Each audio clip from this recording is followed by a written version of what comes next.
A aromatase é uma enzima, tá? Que aromatiza a testosterona vira estrógeno, tá? No homem é muito importante não acontecer isso, porque estrógeno é um hormônio tipicamente feminino. Então, mas não pode ter muito também, senão ocorre lá para endometriose, que é o tema da live de amanhã, e pode virar estrona, que a estrona a gente não quer, é cancerígeno. E para o homem é ruim também acontecer, porque o homem não precisa tanto de estrógeno, tá? Porque tem características femininas. Já viram homens com a voz fina, corpo afeminado? Excesso de estrógeno. Então, essa flutuação dos estrógenos acontece porque pode estar aromatizando muito, tá? Então, o FSH começa a se elevar e com o envolver da queda da inibina, que é aquela enzima que inibe o FSH, o LH, vai se instalando o quê? O quadro hormonal típico. E qual que é o quadro hormonal típico nessa fase da menopausa? FSH acima de 35 e estradiol abaixo de 30, tá? Aumenta muito o FSH. O aumento dele era para aumentar o estradiol e a progesterona, mas a mulher não consegue mais produzir. Então, um fica alto e o outro fica baixo. O efeito desse comportamento, né, é hormonal. O efeito desse comportamento gera o quê? A hipotrofia endometrial, motivando a parada da menstruação, né? Então, hipotrofia. Fica tudo atrofiado, em outras palavras, e aí o endométrio não vai descamar mais porque atrofiou, né? Tem essa queda hormonal. E hoje a consequência é o aparecimento de fenômenos vasomotores, né? Estrógenos dependentes, o estrogênio que regula isso. Aí vem aqueles calorões, folgacho, sudorese. Então, é muito ruim. Eu sofri muito disso, eu sei muito bem, né? Graças à modulação hormonal, hoje eu não tenho mais esse problema. Mas eu sou uma pessoa que não posso ficar sem, né? Eu não posso ficar sem meus hormônios, senão volta tudo, tá? Tem mulheres que não sentem nada, outras sofrem a vida inteira com isso, né? Então, lá no trato genital inferior, também sofre redução do trofismo, motivando o quê? Alterações do trato genitário, desidrose, dispaurenia. O que é dispaurenia? Dor no ato sexual e vaginismo, né? Então, por que tem dor? Uma, porque está tudo atrofiado lá. Até para fazer um exame de Papa Nicolau, a mulher sofre. Eu lembro, né? Eu tinha que colher o Papa Nicolau com cotonete, né? Porque tem aquele bico de pato, que para largar aquilo para colher, tinha que usar cotonete. Incrível. E por quê? Porque não tem mais lubrificação. O estradiol é responsável pela lubrificação vaginal. Não tem mais, fica tudo ressecado. Por isso que muita mulher nessa fase tem infecções urinárias. E o tecido glandular e o estroma das mamas vão sendo também substituídos pelo tecido adiposo. Essa queda estrogênica, quando cai o estrogênio, atua o quê? Negativamente sobre a concentração de colágeno. Eu vi que alguém perguntou qual é o melhor colágeno. Então, falando em colágeno, olha aí, o estradiol está ligado a tudo isso, né? Então, tem uma queda na concentração de colágeno do tipo 1 e do tipo 3. E o colágeno tipo 3 é mais ligado ao intestino, tá? E o tipo 1 é da pele. Nos ossos do aparelho de suspensão e sustentação dos órgãos pélvicos. Por isso também que muita gente tem aquela bexiga solta, né? Fica assim, fazendo xixi na calça. Dá um espirro e faz xixi na calça. Por quê? Não tem mais hormônio. Então, os hormônios também, os estrógenos, principalmente, são responsáveis pela sustentação dos órgãos pélvicos, né? Como a bexiga. Também tem outro problema, né? Que perguntaram aí a Maristela da osteopenia, osteoporose. O hipoestrogenismo, baixa de estrogênio, vai diminuir a atividade osteoblástica. O que é osteoblástica? Osteoblasto é uma célula que produz osso, tá? E vai aumentar a célula osteoclástica. O que é célula osteoclástica? A que come o osso, né? Levando a osteopenia e osteoporose. Ah, mas eu uso alendronato, meu médico me passou alendronato, que é aquele da família dos bisfosfonatos. Ele falou que é muito bom para a osteoporose. Então, eu te digo que esses remédios vão te dar fratura de quadril, tá? Aumenta em 4 vezes o risco de fratura de quadril. Ué, mas por que o médico falou que é super bom? É porque ele não conhece, né?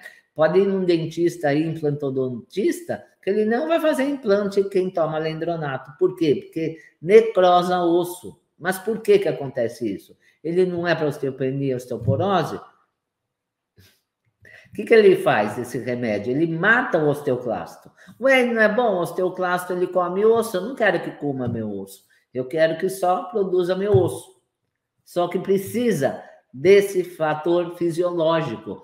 O osso da gente, ele é produzido, ele não é um tecido morto. Então, o osteoclasto produz o osso, mas o osteoclasto vai reabsorvendo o osso antigo. Por quê? Você não pode ficar com o osso velho em cima do osso novo, vai formando o osso novo em cima do velho. E a base? É como uma fundação de prédio. Você vai fazer a fundação com areia movediça, é o que vai acontecer com o seu osso, se você tomar esses bisfosfonatos, os alendronatos da vida. Né? Vai parar de produzir osteoclasto, só vai formar um osso novo em cima do osso velho. Tá? E a falta do estrogênio ocasiona isso, esses problemas de osteoporose. Os estrogênios modulam também a ação do óxido nítrico. O que é óxido nítrico? Ele é um vasodilatador. Ele dilata as suas artérias. Para quê? Para você não ter pressão alta. Então, por isso que começa a vir os problemas. A mulher que entra na menopausa supera o homem em risco de AVC e infarto do miocárdio. Por quê? Antes não, né? A mulher tem o estrógeno, tem a progesterona e o homem tem pouco. Então, ele tem mais tendência a ter infarto. Mas quando ela entra na menopausa, é o contrário. Ela para de produzir esses hormônios. E aí começam a vir doenças cardíacas também, tá? Então, os estrogênios modulam a ação do óxido nítrico, da prostaciclina e das prostaglandinas que atuam na vasodilatação, tá? Todos esses componentes adoram, eles modulam, né? Essa parte aí da vasodilatação, da elasticidade das artérias. E as quedas dos teores circulantes podem provocar também uma vasoconstricção, que é o contrário da vasodilatação, né? Vasodilatação dilata, vasoconstricção comprime. Decorrente do quê? Da ação da vasopressina, da serotonina, do tromboxano, das prostaglandinas inflamatórias e endotelinas. Tudo isso, porque a serotonina, ela é boa, mas aquela produzida no intestino. Mas tem uma que é produzida nas plaquetas, e ela é inflamatória, tá? Nem tudo é bom. Nem tudo é o que parece, tá? Por isso que tem que estudar. A gente vê o outro lado da moeda. Então, essas quedas de estrogênio vai ativar o quê? A vasopressina, né? A tromboxano, faz parte da cascata do ácido araquidônico, que forma trombos. Por isso que a mulher corre mais risco de AVC, por exemplo. Instala-se, então, um palco favorável à produção dos ateromas, das placas, né, nas artérias. Pode haver repercussão sobre o metabolismo lipídico, ou seja, aumento de LDL e diminuição do HDL. Então, seu colesterol começa a se oxidar. No sistema nervoso central, ocorrem alterações morfofuncionais, responsáveis pela mudança de humor, né? Os neurotransmissores começam a ter alteração. Por isso que a mulher, quando entra na menopausa, vem depressão, vem nervosismo, vem irritabilidade. Ninguém merece ser mulher, né? Ninguém merece ser mulher e não ter um profissional que saiba tratar. Isso que é o pior, porque com uma modulação hormonal fica tudo ok, fica tudo jóia, tá? Tudo volta ao normal. Mas, né, você vai no médico, ele passa uma tibolona aí, passa um remédio sintético, depois vem o câncer e ele te manda para um oncologista, né? Porque cada médico aí cuida de uma partezinha do corpo. Então, não é possível assim. Então, você que é homem, não xingue sua mulher.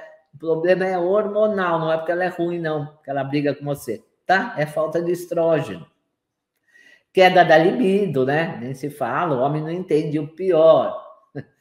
o pior, além de não ter libido, ainda dói, né? Ainda dói, o homem quer lá, né?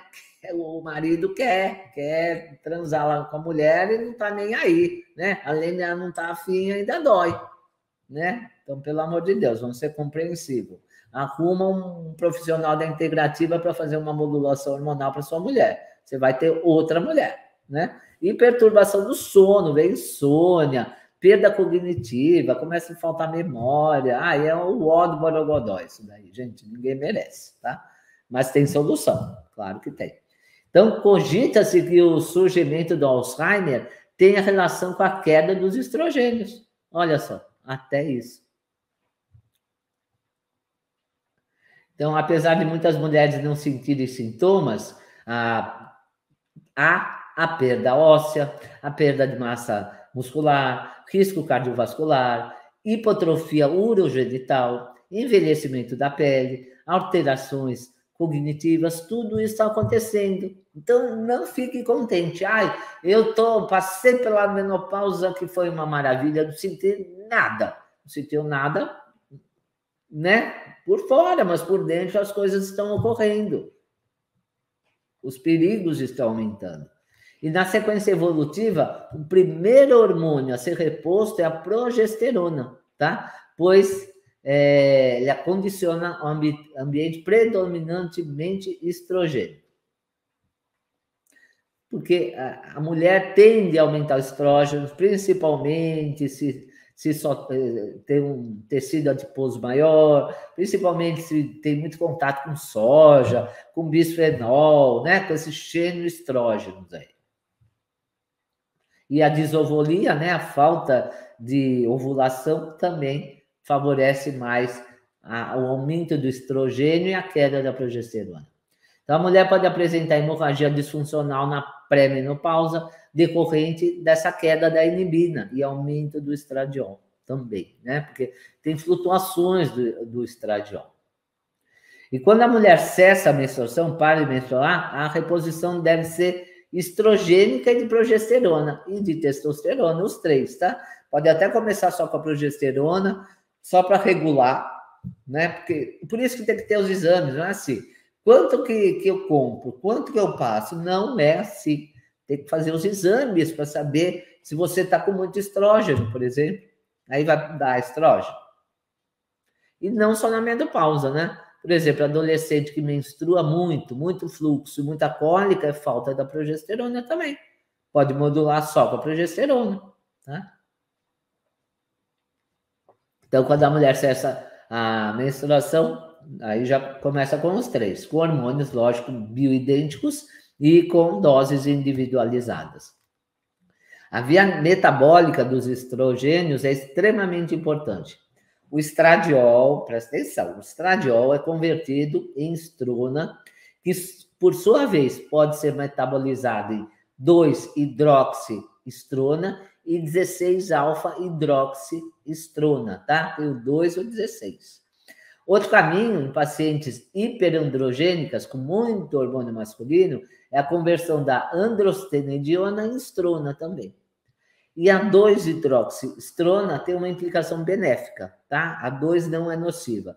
Enquanto a 16-alfa-hidroxiestrona está associada a processos proliferativos, inclusive transformação cancerosa em tecidos estrogênio dependentes, como mama, útero e próstata. E tem a 4 também, que a 4 não é boa também, tá? Só a 2 que é boa. Então, a gente pode deixar aumentar muito a estrona. E a capacidade de metilação hepática é de suma importância para estabelecer a relação 2-hidroxiestrona com a 16 maior. Então, tem que ter mais o 2 do que o 16, constituindo fator de proteção para a mulher, né? Então, por isso que a gente cuida tanto do fígado, porque é lá no fígado que, na fase 1, na primeira passagem do fígado, que é fase 1, através do citocromo P450, que tem a degradação do estrógeno. O estrogênio que a gente produz é todo dia, gente, é todo dia. E a reposição hormonal, a modulação, é todo dia que a gente coloca também, né? Que a gente passa o hormônio. Então, o que não é mais utilizado tem que ser metabolizado no fígado para ser excretado. Não pode ficar resto de hormônio circulante lá. Então, por isso que é importante. E eu ainda uso, junto com o estrógeno, o estriol. Junto com o estradiol, eu uso, porque o estrógeno é o estradiol, estriol e estrona. São os três, tá? Para entender melhor. Então, junto com o estradiol, eu uso o estriol, porque o estriol é protetor do estrógeno. Ele evita essa passagem aí para a estrona, tá? E a progesterona? A progesterona tem propriedade anti-inflamatória, diurética, GABA agonista, ou seja, ela aumenta o GABA, por isso que progesterona se passa à noite, porque ela é precursora do GABA. O GABA é um neurotransmissor do relaxamento, induz o sono. Então, né? É à noite que você tem que fazer isso, não é de manhã. Testosterona e estradiol pela manhã, tá? E faz também a ação da progesterona na apoptose celular, aumenta a massa óssea, não deixa o colesterol oxidar, né? E sem falar da testosterona, que é protetora cardíaca, protetora neural, ela é muito utilizada também na odontologia, né? A odontologia precisa muito. Por exemplo, retração gengival, problema de hormônio, né? Tártaro, problema de hormônio. A progesterona regula o paratormônio com a calcitonina. Então, eu sangra muito, minha gengiva, o dentista falou que é que eu não escovo, mas eu escovo sem parar, passo fio dental e ele fala que eu estou mentindo. É ele que não estudou, é seu dentista que não estudou, porque sangramento gengival tem a ver com a progesterona. Tá? Pode ser excesso. A mulher grávida, por que sangra muito a gengiva? Está com muita progesterona. Então, acredite no seu paciente.